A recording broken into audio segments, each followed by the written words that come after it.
Hello, Andy, Joe, and Al. Most importantly, we drive a pair of 2016 Mazdas Zoom Zoom. A pair. Yeah, they each have one. All right. His and hers. Ann and I have two Infinities. Got a turtle. We got a box turtle named Hamilton and a cat named Angel. We keep trying to be couch drunks in retirement, like Joe has suggested, but we love exercise, fitness, and healthy food too much. However, with all your help, we upgraded from Coors Latte to Michelob Ultra. All right. So we highly recommend Joe consider that upgrade when he becomes, well, a bit more stable. Wow. Yeah, in your later years. I'm not There's stable. less carbs. It seems a good rule of thumb to do Roth conversions when possible to the top of the marginal tax bracket you expect to be during retirement, especially when you are in low income years and with funds available to pay the tax on the conversion outside of the retirement accounts. I would like to hear your spitball analysis on when it might make sense to do even larger Roth conversions, going into even higher tax brackets in a down market. I went back through old podcasts and couldn't find any detailed discussion on this. In general, my question is, does it ever make sense to pull the trigger on larger Roth conversions in a substantially down market? If so, is there a rule of thumb? How far down in the market to then convert? How far up? The question of how much to do in Roth conversions each year to the top of which bracket seemed to be the most uncertain aspect of our detailed financial plan.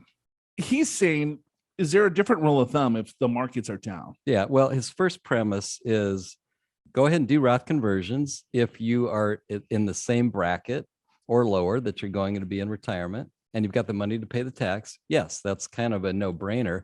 And it's even better right now because the tax rates are lower than they will be in 2026. So it's doubly a good idea. Doubly. Currently. It's doubly good. Yes, doubly good. All right. And then two times the pleasure. 2 times the fun. You guys are the Wrigley Doublemint twins. That's correct. God, I can't believe I remember that. Yeah, me neither. So looking at this, so what he's saying is that, okay, well, the market's down. Should we do a bigger Roth conversion? Right. And I don't think that's I wouldn't, because you're converting more shares when the market's down. So it's not, do I convert into a higher tax bracket that I'm going to be in the future? You're already converting more shares of stock because those shares are worth less. Right. Right.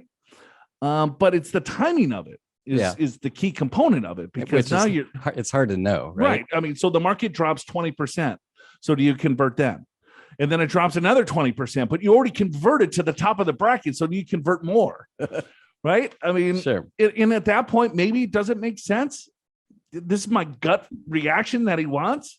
Maybe. I mean, it depends on how much money that he has in the overall retirement account. Depends on, if I convert a little bit more, let's say into the 24% tax bracket, if I'm going to the top of the 22, does it make sense maybe to convert another tranche? Yeah, maybe you would have to run the numbers, because potentially you're going to be in the 25 when the Tax Cuts and Jobs Act comes back in the year 2025. Right. So, but if you're converting to the top of the 24, which is a giant tax bracket, I don't think I would go higher than that. Yeah. So I would say it this way. Remember when the market was down during the Great Recession? Sure. And people converted at that point, and we tend to recommend that you put your higher expected asset classes in the Roth, because all that growth will be tax-free in the future. And so then people converted while the market was lower because the market had gone down. And then back in those days, we had till October 15th of the following year to determine what the account balance is. And if the account balance went up 10% or 15% or whatever in that year and a half, whatever it may be, then it was like, well, the tax you paid when you consider what you got in the Roth was actually pretty low. So to me, the CPA math is this: if you believe the market is going to go up 10% in a relatively short period of time, then you might even want to convert past the 24% bracket all the way to the 32, because that 8% additional tax, it's going to be recovered when the market recovers. The problem is it's impossible to market time. Absolutely impossible to figure that out. So, before what we would do, the best strategy is that you had the ability to recharacterize. Right. So we had some Roth conversions. We would do like 10 different Roth conversions. One was in small cap, one was in international, one was in bonds, one was in emerging markets, right? And then you would just let them all run. And then you would wait until October the following year, and then you would look at what had the highest balance, and you would keep those, and you would recharacterize everything back into the retirement account. Right. Or if there was still such a thing as, then it didn't matter what tax bracket that you're in. Just convert 100 grand. Who cares? Right. And then you would take a look at, all right, well, does the math make sense depending on the expected rate of return? Because you could recharacterize. You can't recharacterize anymore. So that makes that whole strategy impossible. It's tricky. So it still could work out, right? You convert, but then just know that you're stuck with whatever that you convert, and you're going to pay the tax, and hopefully long term that the Roth is going to produce for you. And markets do tend to recover. You just don't know how quickly and when, right? So that's the risk that you're taking. But the theoretical mathematical answer is yes. I mean, you would rather convert while the markets are down because you're putting less money into the Roth because the markets are lower, and hopefully it grows that much quicker. So a couple of different rules of different thoughts here, or different strategies. There's a barbell Roth conversion strategy that, hey, you wait, you take a look, and if there's volatility in the market, and let's say your conversion number is $40,000. So maybe you convert $10,000 or $20,000. So you still have a reserve of another 20. So if the market dips again, then you get to your $40,000 later. Some people will do a conversion right in the beginning of the year because it's better to do a conversion in the beginning of the year, especially if the market goes up, because then all of the growth for that year is in the Roth IRA. Sure. Some people wait until the end of the year. Well, if you wait till the end of the year and you have a good market year, well, that's not a really great strategy because you missed all of that growth. It's sitting in your IRA versus your Roth IRA.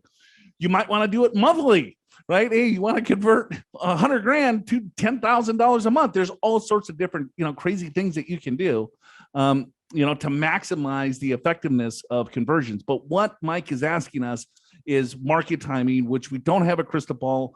But if the market does go down, that is the best time to convert. But just know that the market could continue to go down. And then if you convert it to the top of whatever bracket that you want, does it make sense to convert more?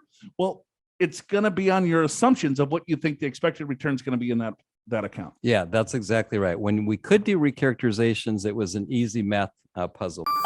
Are you prepared for retirement? Schedule a free financial assessment with an experienced financial professional right online at purefinancial.com.